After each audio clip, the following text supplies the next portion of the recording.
Каждый год в самом сердце Амазонки лес практически исчезает под водой. Там, где еще вчера была твердая земля, сегодня рыбы свободно плывут между деревьями, а густой туман неподвижно стоит между стволами, как другой мир. За тысячи километров от океана Амазонка надежно хранит лес, который вообще не знает постоянной суши. Здесь могучая река и дикие джунгли меняются местами каждый сезон, и вся местная жизнь вынуждена подстраиваться под суровый ритм воды.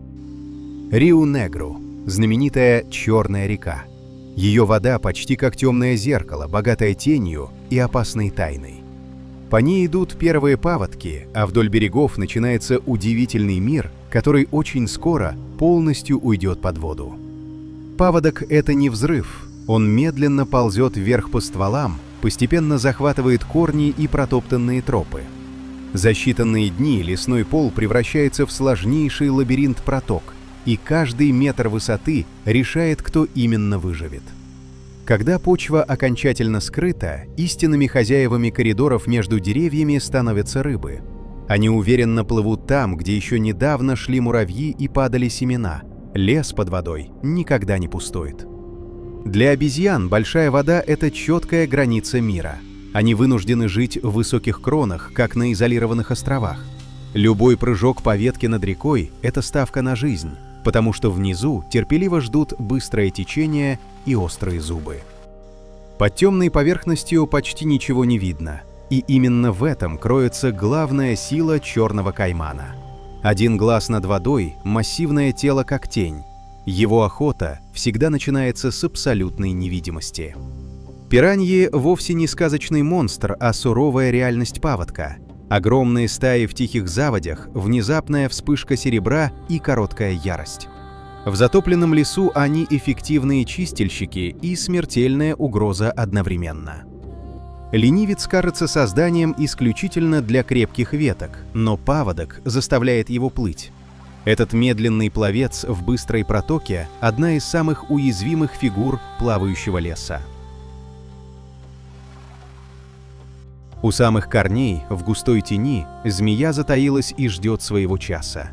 Анаконда – истинная хозяйка этих заводей, не миф, а тяжелое, мускулистое тело в мутной воде. Здесь абсолютно каждый хищник получает новые дороги, когда великий лес тонет. В Риу-Негру лес растет прямо на воде. Речные острова – яркие зеленые пятна в Черной реке. Они находятся далеко от океана, но каждый год полностью исчезают под паводком и снова всплывают, словно живые корабли. Один такой остров – целый мир. Переплетенные корни, птицы, обезьяны и миллионы насекомых. Когда вода стремительно поднимается, он буквально сжимается до кроны, и каждый сантиметр ветки становится новым берегом. Цвет Риу-Негру вовсе не грязь, а танины и сложная органика. Вода здесь заметно кислее и прозрачнее в своей глубокой тьме. В ней совершенно иначе живут рыбы, иначе отражается сам лес, превращая реку в почти бездонное зеркало. За тысячи километров вглубь континента нет морского прилива, только проливные дожди Анд и мощный пульс великой реки. Остров дерева в паводке – это метафора всей Амазонки. Суша здесь – явление временное. Люди здесь издавна живут на высоких сваях и учатся безошибочно читать реку. Текущий уровень воды для них – главный календарь. Местные рыбаки прекрасно знают протоки, которые завтра станут улицами леса, а послезавтра – дном для хищных пираний. В затопленном лесу единственные дороги – это протоки. Легкое каноэ плавно скользит между стволами, где еще недавно была сухая тропа. Человек проходит там же, где скоро проплывет стая, и где уже пристально смотрит скрытый кайман. Корни и лианы опускаются в воду, как прочные веревки. Они намертво связывают дерево с рекой. Это и питание, и надежная опора, и дорога для муравьев, и смертельная ловушка для тех, кто не умеет держаться. На коре всегда остается четкий след, линия, до которой поднималась вода. Дерево помнит паводки гораздо лучше людей. Кольца роста и мокрая отметка наглядно рассказывают, как высоко способна подниматься река. Паводок всегда начинается высоко в небе. Непрекращающиеся дожди Амазонии собирают реки как вены. Вода тоннами падает на кроны, стекает по листьям, ищет мелкие ручейки и возвращается в Риу-Негру уже как масштабное наступление. В сезон своего пика река разливается шириной в долгие километры. Лес не исчезает, он просто опускается ниже уровня глаз. Остаются лишь верхушки стволов, зеленые кроны и бесконечный, таинственный коридор течения. Между деревьями вода вовсе не стоит. Она упрямо тянет все вниз по склону реки. Семена, листья, насекомые, паводок — это гигантский конвейер, который непрерывно переносит жизнь и смерть по одному руслу. На самой поверхности плавает богатый урожай леса. Спелые плоды, листья и семена с пухом. То, что еще вчера упало на сухую землю, сегодня уходит в тихую заводь, и там его уже с нетерпением ждут рыбы и новые берега. Из главного русла рыбы массово заходят в лес, как в огромную столовую. Протоки прочно связывают реку с кронами. Те, кто плавает здесь, в итоге переносят семена гораздо дальше, чем способен разнести ветер в сезон дождей. Высоко над затопленным лесом яркие птицы буквально рисуют цвет по небу. Стая ора пролетает там, где внизу уже совсем нет почвы. Живое напоминание, что паводок не стирает жизнь, а лишь аккуратно переставляет ее на ярус выше. Рыжие ревуны традиционно объявляют утро оглушительным громким голосом. Их отчетливо слышно за целый километр. В паводок эти крики – настоящая звуковая карта территории, потому что привычные границы суши стерты, а опасность воды по-прежнему остается. Капуцины ведут себя гораздо осторожнее. Они внимательно оценивают абсолютно каждую ветку над водой. Развитый ум помогает, но любая ошибка – это падение в реку. Плавающий лес для них – опасный лабиринт, где больше нельзя просто спуститься на землю за едой. Саимири всегда живут дружными стаями. Вместе им легче искать спелые плоды и вовремя предупреждать друг друга о хищнике. На паводке вся стая вынужденно сжимается в кроне, словно семья на крыше, пока внизу стремительно идет вода. Громкий рев в тумане вовсе не угроза человеку, а естественный язык дикого леса. Когда вода поднимается, звук разносится гораздо дальше по водной глади, и каждый далекий ответ означает «здесь еще есть хотя бы одна сухая ветка». Обычный маршрут обезьян — это непрерывная цепочка прыжков над опасной пустотой. Между деревьями зияет глубокая протока. Один досадный промах, и тело моментально оказывается в бурном течении. Паводок проверяет их ловкость куда сильнее, чем абсолютно любой хищник на земле. Паводок безжалостно разрывает привычные маршруты. Целая стая может внезапно оказаться на одном единственном дереве, со всех сторон окруженном водой. Пока уровень растет, этот импровизированный остров стремительно сужается, и с каждым днем еды становится все меньше. Сочные плоды созревают прямо на ветках, но добыть их – это всегда баланс над опасной пропастью. Обезьяны вынуждены есть быстро и предельно осторожно. Падение вниз просто не оставляет им второго шанса в бурном течении. Но прямо с неба внезапно приходит другая угроза – гарпия. Для обезьян густые кроны надежно защищают от воды, но только не от этих мощных крыльев. Грозный хищник точно выбирает момент, когда вся стая буквально зажата на узком островке. Один резкий крик, и это моментальный сигнал для всех. Обезьяны громко предупреждают друг друга о пребывающей воде, о подозрительной тени под поверхностью и о чужом опасном движении в кронах. В паводок их язык жестов становится в разы громче. Иногда единственное спасение – это старая лиана, натянутая между деревьями. Такой мост из живой веревки над протокой пройти, конечно, можно, но абсолютно каждый шаг здесь строго проверяет твой вес и порывы ветра. Маленький детеныш учится выживать там, где любая ошибка стоит слишком дорого. Мать терпеливо ждет на следующие ветки, и это не жестокость, а суровый естественный отбор. В плавающем лесу ловкость наследуется только через практику. К вечеру вода даже не думает отступать. Темные силуэты в кронах, оранжевое закатное небо и бескрайняя черная гладь внизу. Плавающий лес крепко держит тех, кто остался наверху. Ленивец привык жить очень медленно, но паводок стремительно ускоряет его судьбу. На мокрой коре его мир сегодня – это узкая ветка над рекой, и вниз спускаться нельзя без самой крайней нужды. Но когда острова крон больше не соединяются, остается только один путь – вниз. По стволу прямо в холодную воду, против инстинктов, против скорости, против всего, что преданно ждет под этой поверхностью. Удивительно, но ленивец действительно умеет неплохо плыть, медленно, но очень упорно. В тихой протоке его темная тень моментально привлекает чужие взгляды.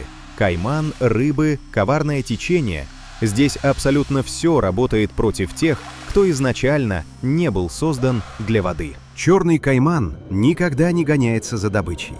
Он просто терпеливо ждет. В мутной воде ленивец почти слеп для хищника, но сам хищник отчетливо видит малейший силуэт и любую ошибку движения. Но иногда спасительная ветка оказывается ближе, чем кажется. Мощный коготь намертво цепляется за кору, и вот медленная жизнь снова продолжается вверху, пока вода ведет внизу свою бесконечную охоту. На мелководье неожиданно появляется ягуар, редкий, но самый реальный хозяин этого берега. Паводок буквально выталкивает всю добычу к открытой воде, и большая кошка мастерски учится охотиться там, где привычный лес внезапно стал рекой. Семья гигантских выдр всегда шумная, смелая и невероятно слаженная. В затопленном лесу они мгновенно превращают протоки в свою личную столовую и никогда не уступают кайману без жестокого боя. Капибары отлично плавают, но панически боятся острых зубов. Стая осторожно заходит в воду за кормом и резво выскакивает при первом же знаке опасности. Паводок для них является и отличным шансом, и смертельной ловушкой. Арапайма – настоящая живая реликвия, уникальная рыба, которая дышит атмосферным воздухом. Она эффектно всплывает среди затопленных стволов, как таинственный призрак древней амазонки, и снова плавно уходит в темную глубину. Пираньи в это время собираются у упавших плодов, полностью разрушая мифы о своей исключительной кровожадности. Паводок приносит им много еды прямо с деревьев. Короткая ярость стаи рассеивается так же быстро, как и пришла. При этом некоторые виды рыб переносят семена в своем желудке гораздо дальше, чем любая птица способна пролететь за день. Лес буквально нанимает воду на работу. Те, кто плавает между деревьями, по сути, сами сажают новые зеленые берега. Легкие семена с пухом миллионами летят над зеркалом реки. Это второй, не менее важный путь расселения. Под могучими корнями скрыта и другая сила – мутная заводь, где электрический ток и глубокая тень диктуют свои жесткие правила. Плавающий лес существует не только на поверхности. Настоящая, скрытая от глаз жизнь всегда уходит глубоко вглубь. Между затопленными стволами настоящий город рыб. Кто-то активно охотится, кто-то надежно прячется, а кто-то терпеливо ждет сочные плоды прямо с крон деревьев. Затопленный лес ничуть не тише суши. Он просто говорит на совершенно другом языке, глубоко под водой. Арапайма в густой тени стволов кажется огромным кораблем из прочной чешуи. Она никогда не живет только в глубине реки. Паводок открывает ей новые коридоры, где эта древняя рыба величественно ходит как по залам роскошного дворца. У самых берегов Рио-Негру местные ловят крошечных рыб с яркой огненной полоской – кардинальных неонов. Их огромный мир на аквариумных витринах всей планеты начинается именно здесь, в черной воде паводка. На ветке самец монокина исполняет свой брачный танец. Невероятно быстрые шаги и громкие щелчки крыльев.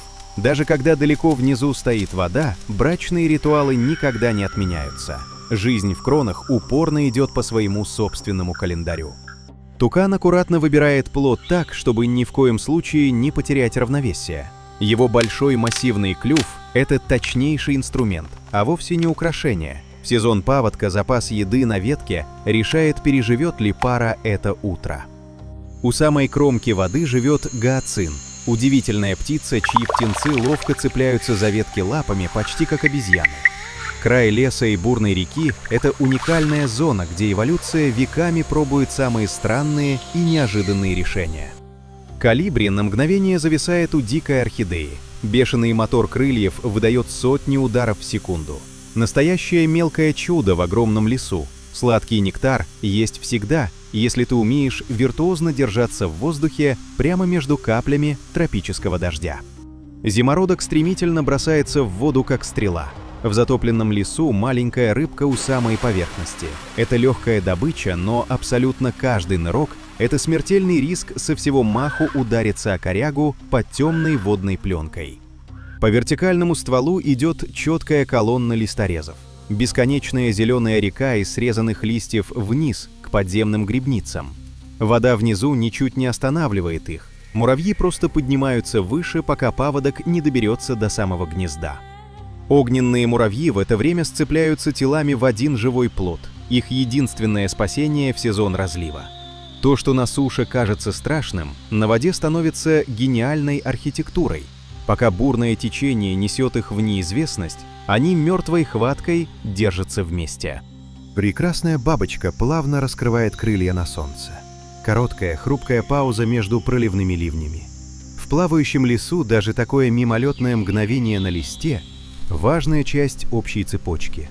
Опыление, птицы, плоды и рыбы. В тихой спокойной заводе ламантин бережно ведет своего детеныша. Это медленные, добродушные великаны паводка. Здесь почти нет течения, зато очень много сочных водорослей.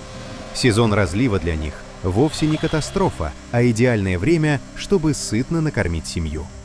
Под темной поверхностью ламантин не спеша жует растения. Он не хищник и не беглец. Он истинный хранитель мягкого дна заводи, где дикий лес и бурная река наконец договорились о временном перемирии. Огромные листья Виктории широко расползаются по воде, как зеленые платформы. Гигантская кувшинка – главный символ полной воды. Когда паводок на самом пике, она безраздельно правит открытыми зеркалами лесных проток. Маленькая лягушка сидит на кувшинке, крошечный островок среди сотен других островков. Для нее паводок – это колоссальное расширение привычного мира. Вода в избытке приносит насекомых, а широкий лист дает отличную сцену для охоты и громкой песни. У самого берега скрыта нора гигантской выдры. Секретный вход находится под корнями. Это надежный тайник большой семьи. Паводок высоко поднимает воду прямо к порогу. Но выдры точно знают, где суша останется нетронутой дольше всего. На рассвете шумная стая птиц одновременно поднимается над лесом. Общий мощный взлет, похожий на один глубокий вдох. Плавающий лес громко шумит снизу, но чистое небо всегда остается главной дорогой для тех, кто может уйти от большой воды одним махом. Розовый речной дельфин Бото внезапно всплывает в Рио-Негру, как живая тень древнего мифа. Он уверенно живет в темной воде, где привычные границы леса и реки окончательно стерты. Опасный хищник, веселая игра и вековая загадка в одном теле. На самом пике паводка местная жизнь буквально кипит. Рыбы высоко прыгают из воды, птицы звонко кричат, насекомые роятся миллиардными тучами. Это вовсе не хаос, это великий пир, который амазонка устраивает раз в год, когда лес и река становятся одним целым. Но абсолютно любой пик рано или поздно кончается. Вода постепенно оставляет грязную, четкую отметку на корнях. Это самый первый, верный знак, что плавающий лес совсем скоро снова станет сухой землей. Вечный цикл природы не обрывается, он просто поворачивает назад. Вода спадает медленно, но неумолимо. На стволах деревьев остается четкая коричневая линия, память о месяцах, когда великий лес плавал. Под ней снова открывается земля, корни и воздух. В низинах надолго задерживаются последние лужи, временные природные аквариумы. Рыба, случайно застрявшая здесь, обреченно ждет дождя или хищную птицу. Паводок уходит, но оставляет свои мелкие долги. Зато открывается новая огромная столовая, вязкая грязь и мелководье. Белые цапли и кулики уверенно проходят по бывшему дну леса, тщательно выбирая то, что вода сначала надежно спрятала, а теперь отдала обратно. Черепаха лениво греется на берегу, который снова официально стал берегом. Для нее этот цикл прост. Вода — единственный дом, а суша — лишь короткая дорога между протоками, которые стремительно сужаются. В мокрой грязи прорастает первый росток, бесценный подарок ушедшего паводка. Питательный ил принес минералы, а семена доехали сюда на рыбах и птицах. Разрушение и рождение здесь – это, по сути, одно слово. Кайман неподвижно лежит в последней луже, как в своем личном троне из грязи. Пока вода есть, он полноправный хозяин. Когда она окончательно высохнет, он уйдет в реку до следующего большого разлива. Постепенно появляются забытые тропы, линии которых вообще не было видно в полную воду. Лес снова можно спокойно обойти пешком. Паводок отступил, но оставил свой плодородный след на каждом шагу. Лодка местных жителей снова идет узким коридором между стволами. Теперь это не бескрайнее водное зеркало, а хорошо знакомая река. Люди здесь веками живут в строгом ритме воды. Поднялась — смиренно терпят, спала — ходят. Закат над Амазонкой, когда уровень воды уже заметно ниже, это не прощание, а короткая передышка. Огромное небо красиво отражается в воде, которая снова послушно помещается в свои берега, как одеяло после долгой болезни.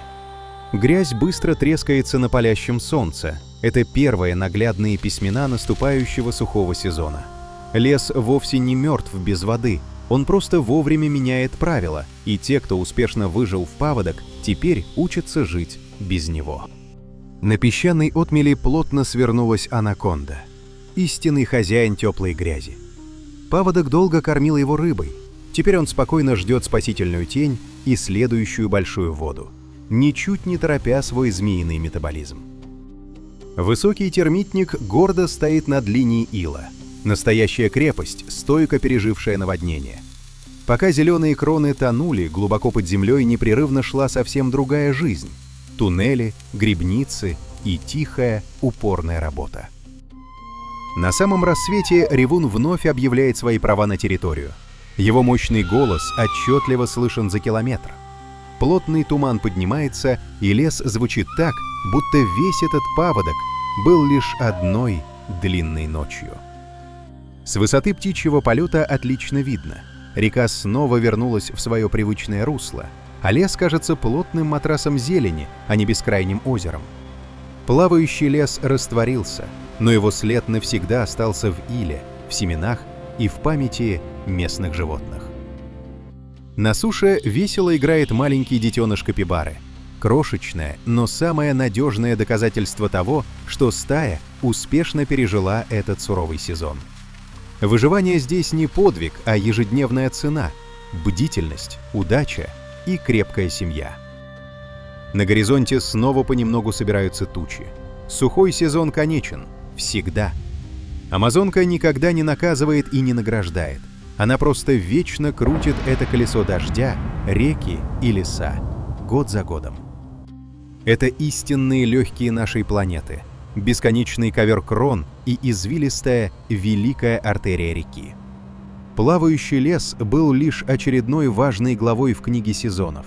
Без него история не полна, но сам лес остается незыблем.